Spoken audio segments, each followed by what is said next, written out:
Yeah, this your boy 2D, the Southern President. You're not tuned in to the Rap Analytics Show, you know what I mean? Let's get it.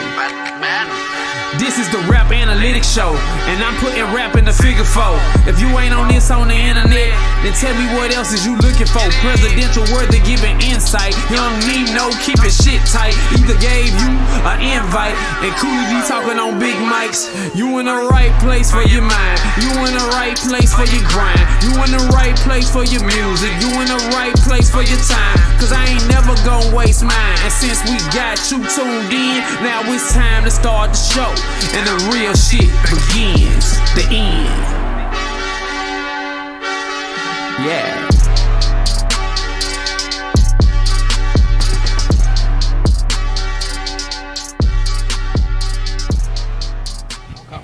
Let's go, man. It's your boy, Nino, man. We back, man. Stop playing, man. Rap Analytics, we in the building. When I say we got another dope artist in the building, when I say just killed the drop mic, when I say I can't wait to see what y'all think or even fucking know, but we already know it, man. One of the artists straight out of the Carolinas, man. I'm gonna let it introduce itself, but who else we got in the building before we get started? You already know Ether in the building, man. Rap Analytics 1. Make sure y'all go follow that. You already know we back, baby. Let's go. All I will say is, man, I'm gonna let him introduce himself. The vocals is crazy. But go ahead. I'm gonna let him introduce himself. Let's go. What's up, ladies and gentlemen, boys and girls? It's your boy Landon McClellan. Let's go. I'm in the building at Arts and Industry here in Atlanta, Georgia. It's wonderful to be down here, you guys. Thank you so much for having me, man. I do appreciate it. Drop Mic was super fun, man. I love the song. Shout out to Jay Styles for the beautiful production. It's a joy every time I get to perform that, so it's honestly a blessing. Let's get into it, man. I'm gonna start from the beginning. Where you originally from? Where the music background come from? Let's start. Where you originally from? Let's go. All right. So born and raised, born in Wilmington, North Carolina, right by the ocean, right there at the hospital on 17th. Let's go. But then my parents decided to drag me to. Wait a minute. Am I cussing? Can I cuss? Well, yeah. Woo! Oh Lord, y'all don't let it. Okay. All right. Never mind. It's gonna be a different interview now. So my parents dragged my ass out to the wilderness to raise me. So I grew up around cows and pigs and horses and sheep and goats and hoeing the beans and doing a whole bunch of that type of shit. All right. And then in addition to that, they also dragged me to church every weekend. So my initial start with the music, as a lot of people I'm sure relate to, everybody watching out there, raise your hand if you started doing music in church. That's what I thought. Everybody starts. There's a lot of people that start in church. Yes. So, and church musicians are unparalleled. Now, to be fair, the church that I grew up in was very, very conservative. So there was no percussion, there was no electrified instruments of any kind. There was nothing. It was not exciting. High straight drums, high energy, nothing. It's a piano. God forbid if you play a piano or an organ, you're good. You walk up there with an electric guitar, they're gonna boo you off, which was crazy. But anyhow, yeah. So started in church, man. Started singing in church when I was probably 7, 8 years old. Let's go. And that it literally just kind of evolved after that. One of my church homies, ironically enough, which I told you this story earlier while we were doing the drop mic. Yeah. He put together a playlist on his iPod for me so that I had something. He wanted to expose me to something other than church music. And bro put together a playlist. My boy John Don, shout out to John. He's in the Navy down there in Florida, or was in the Navy. He put together a playlist that had just about everything on it that you could imagine, but it was all hip hop, R&B, stuff like this. And I just remember how funny the transition was in that playlist because we had Confessions by Usher, and that song would end, and then it would transition into I Got High by Afro Man. So it's just funny, back to back. That was the best thing, Usher out there singing his ass off, and then all of a sudden it's like boom. Ooh, that whole thing. Yeah, I love Afro Man. It's all love, man. Yeah, just a quick brief. No. I mean, just even that church background, like real talk. Like you said, there's a lot of dope artists that come up out of the church. Obviously, I'm pretty sure our people is not going to expect that you came up out of the church doing it like that. What was that first situation when you said, I want to start recording music or doing music, or what was your first thing that you did that actually put you in the path that you're on right now? There's a lot of, man, and the craziest part about it is that like I don't think as many people have plans as they think they do. I guess if that makes sense. You know what I'm saying? So like I didn't really plan a whole lot of it. I grew up doing music, and I was performing in public long before I got introduced to anybody that had a studio. Right? So I didn't know nothing about no vocal overdubbing. I didn't know nothing about no production, anything close to that. I was just performing. So I would, like you said, I would perform in church. I was out performing, rap in public. I was singing in public, rapping in public, all this stuff. before anybody ever came to me and said, hey, you should get in a recording studio. And that just kind of shows, you know what I mean? There was a decent bit of ignorance in those early days. I had no idea. I'm like, what, a studio? You want me to go record something? I'm like, yes, bro, listen to yourself. Do you hear yourself? You hear the people clapping?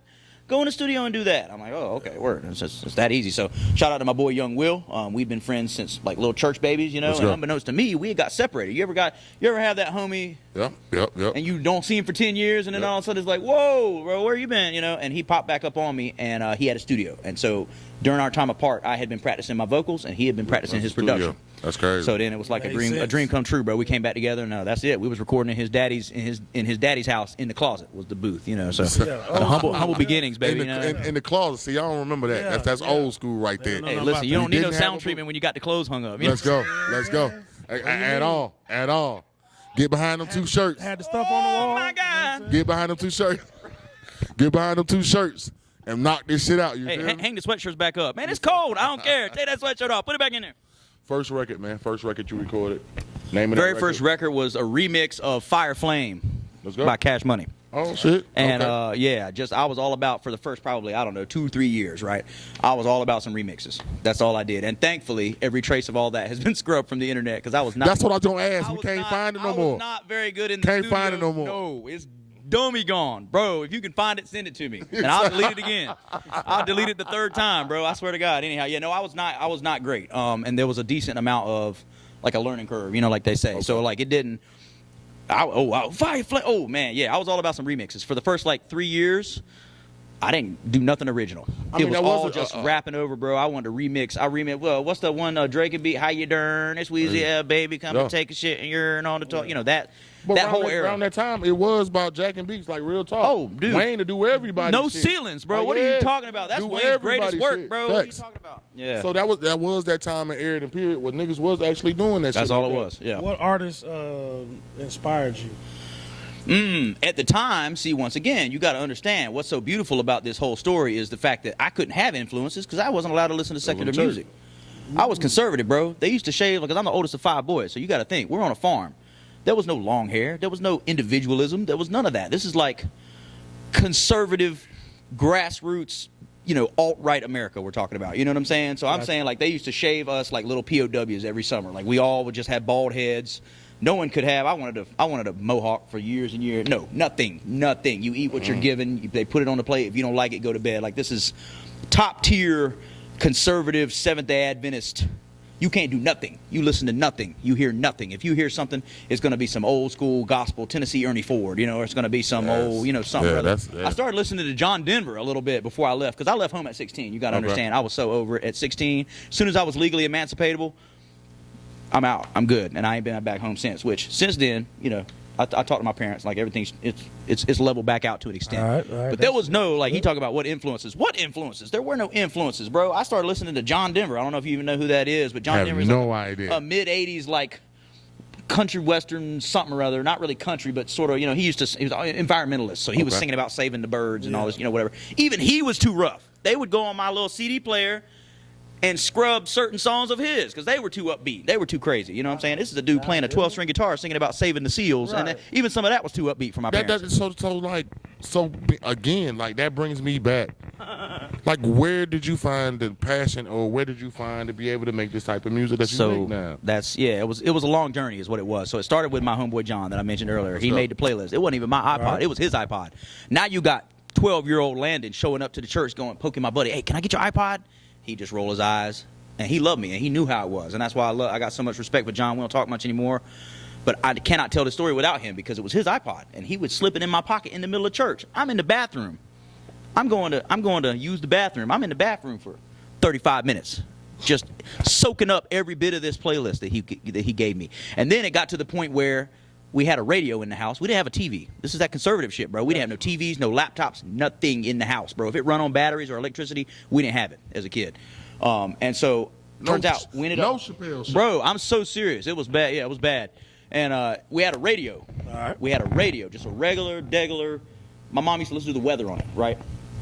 I found out that we had Coast 97.3, our local hip-hop station. Shout out to Big B and DJ Champ. Let's go. They spin my shit right now, which is a crazy arc. So, yeah, imagine that's a full circle. To go from, being a 12-year-old, I used to wake up in the middle of the night, bro. You think I'm playing. I used to wake up 2, 3 in the morning and I had a pair of earplugs that my homeboy John had given me, plug in, and you could plug it into the radio.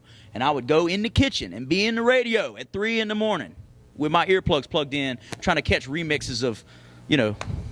Back that ass. What were they playing? Yeah, Hot Boys. I was catching Wayne. What is Stunting Like My Daddy? You know what I'm saying? Like that whole era, bro. I'm in there just tuned in and with one earplug out, so I could hear if Daddy was walking around. Because my daddy would whoop my motherfucking ass if he found me in there listening to Cash Money in the middle of the night. So yeah, it kind of gradually evolved from there. And then, like I said, once I left at 16, now you can listen to whatever. Because now I got my own iPhone, I got my own laptop. It's cool. I'm like completely blown away. It's a crazy story. It's a crazy story. On top of that, like I said, what you do right now with the music is crazy. To be separated from the music in a genre that you kind of in right now is fucking ridiculous, and be good at it too as well. To be able to pick it up so late. My first thing is, again, I want to get into like that first record you cut. You said you didn't like it, the whole 9. When did you feel like you started evolving? Because you sing and you rap, the whole 9. You on some Drake shit. I ain't gonna cap to you, bro. You never know what you gonna get. If Drizzy can hit a run like me, he owed me part of OVO. Let's go. I hear you hear Let's me. go. You hear me, Aubrey Graham. Let's You go. hear me talking to you. Let's go. Let's go. Man, listen. Trey can hang. Neo can hang. Wheelchair Jimmy. You I'm gonna ain't be like going- Soldier Boy. What's that? Drake. You ain't- Drake. Let me stop. Okay. It's a little bit of both, because in the evolution, right? Okay. Whole series of joints. And when I'm saying, like, I was passionate, like when you passionate about something, I know y'all know what that's like. Cutting 2 or 3 records a week, spending hours in the studio. I don't like it. Do it again. I don't like it. Do it again. All of it garbage. All of it garbage. I don't like it. Do it again. The very first song that I played, and I'll tell you when you know a good compliment. My cousin Sean, shout out to KP Colors, Pookie, man, I love you. We were riding around in the car, and I played him some shit that I had just cut, unreleased, whatever. It was called Tell You the Truth. Ooh, I want to tell you the truth. Girl, I like the way, you know, all this. And I played it for him. And for the first time in my life, he looked me in my eyes. He said, I don't know who this sounds like. And at the time, and I gotta blow the lid off this one too. Let's go. I wasn't rapping under my government name. The whole reason I'm going by Landon McClellan right now is because my management told me I needed to do a rebrand. I used to rap and sing under the name Dirty White. All one word, Dirty White. All right, just let that sink in for a minute. All right, Dirty White. Now I show up with the dreadlocks and the tattoos, and I'm called Dirty It White. sounds like it's a story behind bro, that. that shit was polar. It was a nickname that they gave me. Some homies, because I potty mouth, and I still do to an extent. But obviously, Caucasian, talk a bunch of shit. Dirty White, it made perfect sense. And there's also a Foreigner song, I'm a dirty white boy, you know, from back in the 80s. And so he referenced that. And he's like, we should call you Dirty White. And it just stuck. And I tried to get away from it. I didn't like it at first. Nah. I was like, man, this ain't it. But it caught on like wildfire. The whole squad. I was like, oh, fuck me. All right, whatever. Dirty White. Well, so they made me do a rebrand, which is cool, because Dirty White is super polarizing. As much as it was ear-catching, it was also extremely polarizing. You go in front of a crowd and introduce yourself as Dirty White, everyone already either hates you or loves you. There's no, well, let's see what he's doing. No, there's none of that. That's either fuck you, get off stage, or oh my God, I love you, what are you doing? All right. Which is not good, because you want to sell to everybody. Realistically, the song that I'm promoting right now, Love You Tomorrow, I want to sell this to 8-year-olds. I want to sell this to 85-year-olds. You know what I'm saying? There's no cussing in that. It's a clean, beautiful ballad about real love, right? And that's something that you can give to everybody. My question is, like, real talk. So while we talking about that, and also once a time ago going by Dirty White, like being Caucasian in this industry again. And like I said, again, you do it so well, you fit in so well. Do you find any challenges in that? Yeah, there's plenty of challenges. I haven't come across any of those challenges that I haven't been able to conquer through, not to be cliche, but I guess like purity of intent. Okay. Like I've always said from the very beginning that I'm a guest in the house of hip hop, right? And I think that I understand deep down that the motivation that I have for the music is going to exceed any sort of cultural boundaries that people try to throw up in front of me. Okay. And you know, when I get in a room with certain people, like once again, there's been some uncomfortable moments, bro. Like I opened up for Yella Beezy one time in South Carolina. Let's go. And I might have been the only white dude in the spot. I don't know. I was maybe. gonna say free Yella Beezy, but hey, your ass need to be in jail. But go ahead. Let's go. Let's go. Listen, you ain't gonna get me caught up. All right. Your ass need to be in jail. Hey, but I went in there and you could definitely tell it was some tension in the crowd. I get on stage and everybody looking at me crazy, like who the fuck are you, you know? But then once you open your mouth and the bars are legit, the energy is legit, you know, the people with you are legit, the whole point is you have to decide what you want to do as an artist. You know what I mean? And if your whole by design as an artist, if you're there to upset people, if you're there to be as controversial as you possibly can, right? You're gonna make some enemies. Right. You're gonna make some enemies. But as soon as you dap me up, as soon as you hear me talk, it's all up. You know what I mean? Like it's never been anything that I haven't been able to overcome so far. Let's go. I will say, man, again, dope artist, vocalist is crazy. I was gonna hit y'all with the hi. I can't do it like he could do it. Don't do it. Don't do it. Don't do But it. when I say got it, I mean this year, what are we looking forward to, man? Like I said, we got some new music out there. Talk to me about like what's the plan? We going on tour. We got a situation. We got a date set up because I see you actually out here in Atlanta right now, fucking with us. Yeah. So I will say appreciate that most definitely. So obviously you out here moving. What we got coming up? Well, so the first thing I have to say is it's a blessing to meet both of y'all. It's a blessing to be in this facility. It's a blessing to be able to do this. I was saying to my my BTS photographer, AE Productions, earlier. He was doing some filming, and I was talking about, you got to be blessed that you can come. Because I'm from North Carolina, bro. Like, I had to put some money in the bank to be able to come down here and put everything up there on pause. Because we all got our little hustles, stuff we do to pay the bills, I put a whole pause on that and come down here for a week. And not everybody's able to do that, bro. So that's a privilege. That's a blessing that I have to immediately, thank the universe for. Thank God, whoever you thank, right? Everybody can't just pack up and go somewhere for a week to promote their song. You know what I mean? And, like, I know there's a lot of artists out there right now. And if you're listening to me and you got something that you really want to promote, this is your vibe. Save some money. Put some money away, bro. Stack your paper up so you can pay rent for 2 months, 3 months. If you got to go out on a tour, you got to go do something. Right. And not that you even asking me for advice, but bro, as an artist, if you are an artist and you want to go promote yourself, you have to be a money maker first. Unless you go sign a big major deal with a record label, that money you're gonna owe back. By the way, just so you know, they give you here's $1 million. You better get some insurance on that money. But if you're self-funded, if you're an independent artist like I am, and I'm signed to a label, to a distribution deal, shout out to Symphonic, shout out to Pop and Dre and all the homies at I Swim with Sharks, man, I love y'all. That's the reason why this is happening. It's because of Miss Wildheart. It's because of TC, my manager. It's because of all the shouts out to Wildheart. Yeah, exactly. None of this will be happening without these key people. I'm not down here driving around Atlanta banging on people's doors. You know what I'm saying? I did enough networking. I did enough handshaking that people started to believe in me and relationships develop. And this is what happens when you do that. So just go out and invest your time in people. Pay attention to people. And this is, it's what you get out of it. So I know you're in a distribution deal right now. I mean, is that your ideal situation? Or are you looking for, or you good? Are you planning on staying independent or signing to a major situation? I'm staying independent. Now, a major situation is a relative term. So if a situation approaches me that is conducive and makes sense, right, and I run it by the team, then yeah, let's eat it. Let's clean the plate. But staying independent, we have a culture that's supportive of that now, which is beautiful. Definitely. We went through a long stage where everything was major label, everything was Spotify analytics, everything was da-da-da-da-da-da. And now we've seen it start to reverse gradually, which is beautiful. People are monetizing their own content. People are putting their music on their websites instead of putting them on DSPs. Yeah. You got to go to my website to get my shit. You know what I'm saying? Nip did it. Shout out to Nip. Now, I mean, Nipsey did it years. But what was it? What was the name of that project? Now I'm losing it. He dropped a project and charged $1,000 for it. Yeah, most definitely. Jay-Z called him and told him, like, bro, you did the, you know what I mean? And 150 some people copped. Copped it. Yeah, most definitely. Bro made 100 bands off of 100 sales.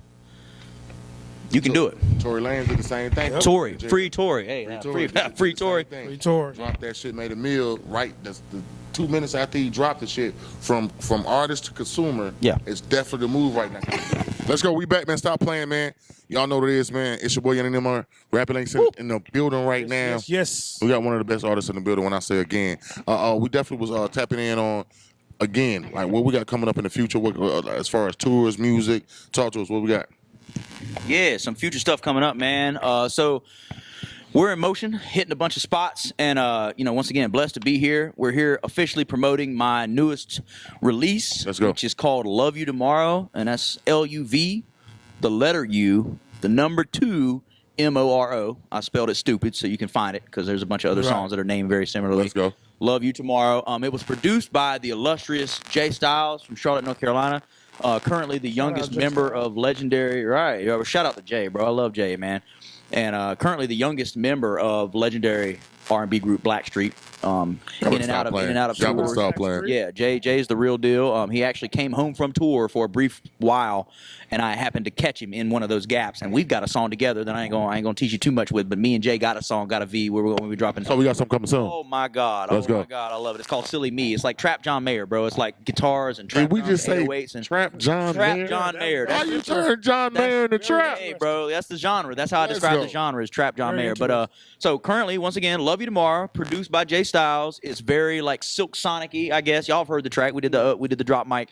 It's very Silk Sonic-y. It's got like these big band vibes, lots of piano, lots of, Jay produced the whole thing, by himself, and I put the melodies on there, and he helped me arrange everything and put everything together. I like working with other people. I do a lot of stuff on my own. So when I get the chance to work with super talented folks, it's always a blessing. So that's what I'm promoting currently. So if you can do me a favor, grab that, all streaming platforms. You can catch me on YouTube, all that good stuff. Coming up, however, let's go. Then I have my next release, which is called She Just Wanna Party, which is a dramatic departure from the sound of Love You Tomorrow. This is more along the lines of like, man, I don't know, almost maybe like a little bit of Juice WRLD, maybe a little bit, but it's we're going Juice WRLD. Yeah, it's like a little auto-tuning in there, like a big hook, some layers and stuff. It's really catchy, and that is actually produced by my bro K Figs, also out of Charlotte, North Carolina, who is the same dude who produced Yayo for Snooty Wild. So, incredibly talented production team behind me, and I absolutely love it. The way you talk about music, man, it sounds like you definitely understand structure. You understand layering. You understand bridges. You understand, because it is. Some people say it's a science to this shit. Do you believe that? Yeah, it's a science, but it's a soft science in the sense that, anybody could bake a cake, but it's about the ear. You know what I mean? Like, it's about, because there's people right now who are classically trained in doing certain things, but I would prefer to listen to this guy over here because he's got a better ear. You can do a whole bunch of stuff by the book, you know what I mean? But if you don't know, if you ain't got that sauce, then it's crazy. What are you doing? Crazy. North Carolina, I actually graduated from college with a music degree, so like there's a bit of that. So you went to college for? Well, I graduated. I should have kept going. I got an associate's degree as a vocal major from Cape Fear Community College, where I came from. Nigga went to school for this shit. Yeah, what bro. you talking about? And the final year that I was there, dude, is one of my favorite moments from my life, honestly, if I have to say, as a 2-year-old college kid, at the time. I auditioned for the honors talent show at the Cape Fear Community College. There was probably maybe 30 applicants that got on stage to perform. Not only did I win the shit, but I won the judges' vote and the popular vote. They had a ballot by the door, and everybody could vote. So I won both. So I unanimously won the entire with a song that I wrote. With an original piece. Yeah, with an original joint. I went in there and won the whole shit. So shout out to Cape Fear Community College, man. And that leads to what I was telling him off camera a second ago. I also play with a reggae band, a Cali reggae band called Cape Fear Rising. And we're called Cape Fear Rising because at the beginning of the band, every single member of the band was either currently in Cape Fear Community College or had graduated. So we were either all current students or alumni. Since then we've had some lineup changes. Man, hold on. Shout out to Cape Fear Rising, bro. I love you, Nate. I love you, Mark. All the boys. So we got R&B, we got rap, and you just literally told us, bro, you got a whole little goddamn Rastafari. You know what I mean? Whole situation. So to be fair, once again, I wouldn't say Rastafari, just in the sense that it's Cali reggae, it's white boy reggae. We not faking no Jamaican accents, bro. I don't fuck with none of that. Okay. So it's soft reggae. It is a difference, though. You know what I'm saying? Like, it's that upbeat. It's like 311 or like what are the like the Elevators. We cover a lot of the Elevators tunes, stuff like that. Like it's fluffy. It's not roots reggae. No. The Informer. Yeah. No. We're not doing jam rock. You know what I'm saying? Like none of that. Like by any means. Shout out Damian Marley though. I love it. I listen to all of it. But nah, that's dope, man. That just shows again. Like I said, you went to college for music, man. You definitely got a degree in that shit. How is it? It definitely shows, bro. How is it going to college for music? How is that? At Cape Fear, it was a lot of fun to me because to graduate as a vocal major from Cape Fear, there's a whole lot of prereqs you got to take. So obviously I was taking like your basic maths and, whatever, communications, statistics, all this type of shit. But then you also got to take music theory. I took just voice. It was literally just called voice 1, 2, and 3. As a matter of fact, here's a big thing for you, vocalists, or anybody really, but vocalists especially, stop smoking. If you smoke cigarettes, stop smoking cigarettes. I was in a vocal class. I was in vocal 3, my final vocal, and they had me singing opera, bro. And this tell you about my range. I was in that bitch, doing all this type of shit. And the lady said, one of my instructors grabbed me by the shoulder because I went up to this note that I should have been able to hit. and it cracked or I missed it or something. She grabbed my shoulder, and you ever like have an interaction with a stranger just make your blood run cold? You know, this is my teacher, so not really a stranger, but like she grabbed me by my shoulder like that. She said, "Son, you smoke cigarettes, don't you?" And I stopped for a second. I was like, "Well, yeah." And she said, "You need to stop smoking them cigarettes." She said, "Or you'll never be able to sing at this caliber ever again in your life if you don't stop right now." And I thought about that long and hard, bro. And I went out to the car. Oh my God, I had smoked 4 cigs out of a brand new pack of Newport Longs, Newport Extendos, baby. Them the Hyundai caddies, as they call them where I'm from. Them Cadillacs, boy. Hell yeah, bro. I had smoked 4 cigarettes. I had 16 perfectly good cigarettes in that pack. Broke my fucking heart. I threw that shit out the window. And so stop smoking. If you're smoking and you want to sing, right? Not everybody's Bruno Mars. I know there's the sauce for you. You make it look cool, but if you want to sound good, if you want to, you want to do that shit for the rest of your life, smoking cigs is not it. There's the sauce. Smoking cigs is not it. Well, shit, I smoke, so my shit sound Don't do it. Stop playing. Hey, listen. Once again, I don't judge. If you don't want to sing, and you smoke cigarettes, hey, listen. If the only thing between you and beefing with somebody or punching your boss in the mouth is a cigarette, you better smoke that cigarette. But, you know, everything's relative. I will say that shit is amazing, bro. And obviously you can hear you got range. Man, I can't wait till the shit come out. Again, I will say, like, what's the ultimate? What's the ultimate goal? What's the ultimate goal? So the ultimate goal is to bless people with the music, man. Let's go. I'm not out here singing about guns. I'm not out here singing about fucking around on my old lady. Yep. I'm not out here singing about a whole lot of shit that I used to sing about, right? And just like that Fire Flame remix got disappeared, I cut a bunch of my music as time has gone along. I've gone and you should do, once again, another piece of advice. I know I'm just throwing shit out here right now, but constantly reevaluate. That's a big thing. Constantly reevaluate. Reevaluate your friends. Reevaluate your situation. Reevaluate your diet. Reevaluate whatever you got to do, but just stay on top of it. Don't do something forever just because you think it's good, because it may not be. And so I reevaluated, and I've gone back and taken music out of my catalog, gone on DistroKid, and deleted tracks. Can I ask you this? I knew for a fact that they didn't fit what I was talking about. So the goal is to bless people. Can I ask you this real quick? Yeah, for sure. Does your childhood and your church background kind of play into the man you are today in a positive way? It's well, psychology would tell you absolutely. Psychology says yes. Me, on the other hand, I'm very much agnostic, bro. I believe in energy. I believe in, you get what you give, and so in that sense, the golden rule, whatever, so on and so forth. But it's crazy that you would ask that question, because there was a good little gap of my career before I really promoted myself or like cared that anyone knew that I did music, that I was just in the studio heavy and just showing the homies. Like I wasn't putting no money on promo. I wasn't doing no tours. I wasn't doing nothing. And I refused to sing.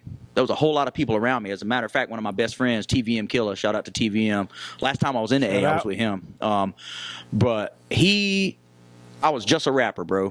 I sing my ass off, but wouldn't sing for nobody, right? Because it was connected to church shit. Okay. And I would not sing nothing. I would not sing for you nothing, because in my head, singing and church shit went together. I'm not doing it. I'm a rapper. I'm not singing you shit. Because Daddy told me when I was a kid that God gave you that voice, and if you're not using that voice for Jesus, you ought not use it. And so, ironically enough, there was a little while that I wouldn't sing for anybody, because I wasn't singing about nothing that had to do with Jesus. So I didn't feel like it was appropriate. Well, so then my boy Killer, like I said, he started saying, "Man, I think you R&B curious." And I said, "The fuck did you just call me?" R&B curious. He said, "You R&B curious. You think you a rapper, but you really an R&B singer." And I'm like, nigga, that was a note right there.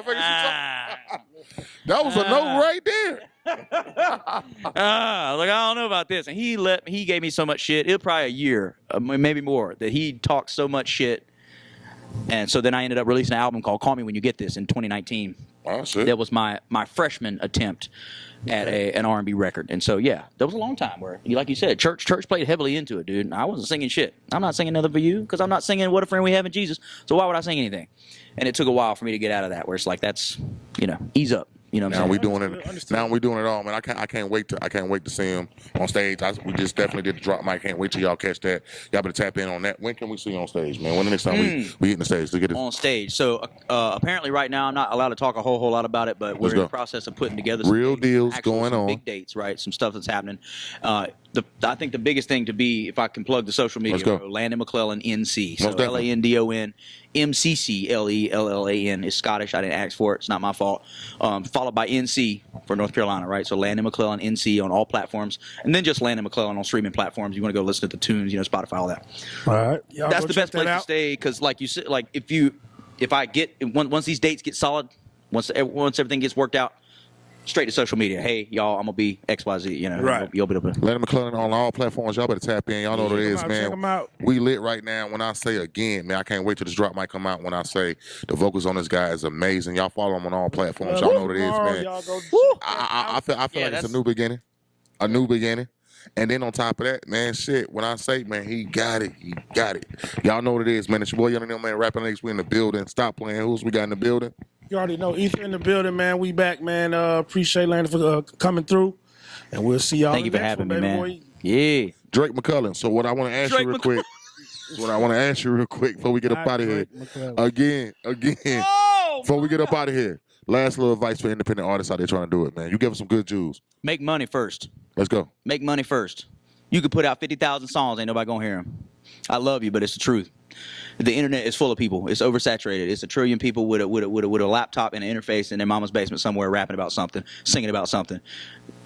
Make some money. Figure out where your hustle is. Figure out where your bread is coming from, because that's the only way that you're gonna eat, regardless of what your goal is. If your goal is to be evil and controversial, you still need to promote yourself. If your goal is to be helpful and blessing and wholesome, you still got to promote yourself. Make some money. Figure out where your money's coming from. Find you a financier, even if you want, right? Let's go. Or make your money. Figure out where the bread is coming from. Money make the world go round. Ain't nothing gonna happen without it. And I'm just had on that before we get up out here. I feel like I don't give a fuck, nigga. I feel like any artist, if you're not there at that point, you should have a 9 to 5. You should have a job, because technically your 9 to 5, your job is your first investor to your fucking business and to your dream. Like, real talk. So don't look at it as you going to work. Look at it, you going to work to be able to got an investor into your dream. Again, that's my jewel of the night. I ain't no cap to you, man. One of them days when I say again, man, Drake McClellan in the building. I was fucking with you. He that good. Aubrey Stop playing with you. Wheelchair Landon in this bitch. Let's go. It's your boy, Young man, rapping next. Who else I got in the building? Ether in the building. You already know. Stop playing, man. Y'all know what it is, man. Let's get into it. Let's go. Yep.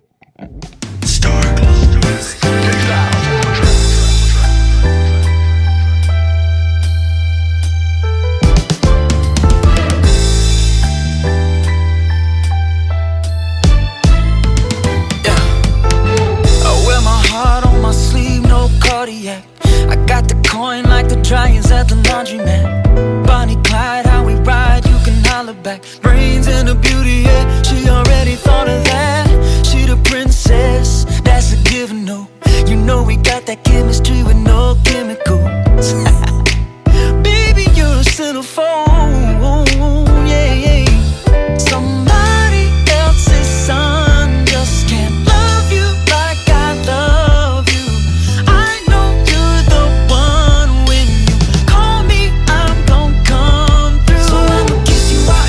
Like I kiss you in the hallway. I gave you my whole heart, we could never part ways. So I say, you know I'm gonna love you tomorrow. You know I'm gonna love you tomorrow.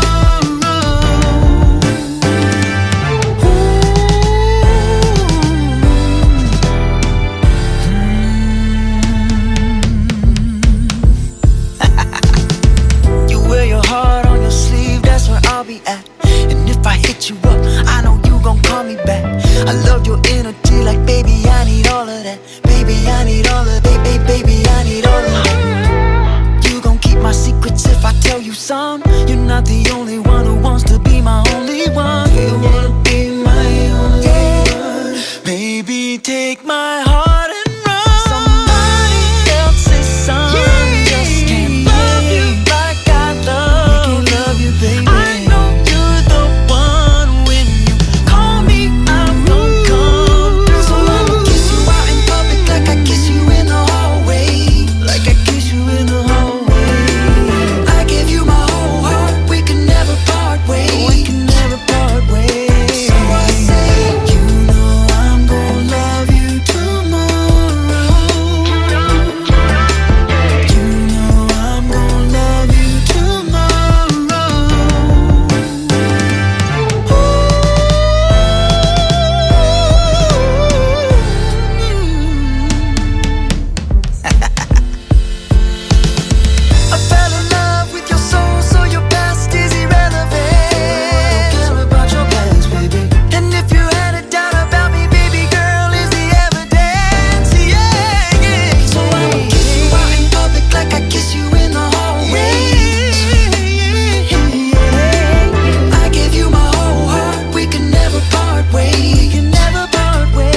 Yeah.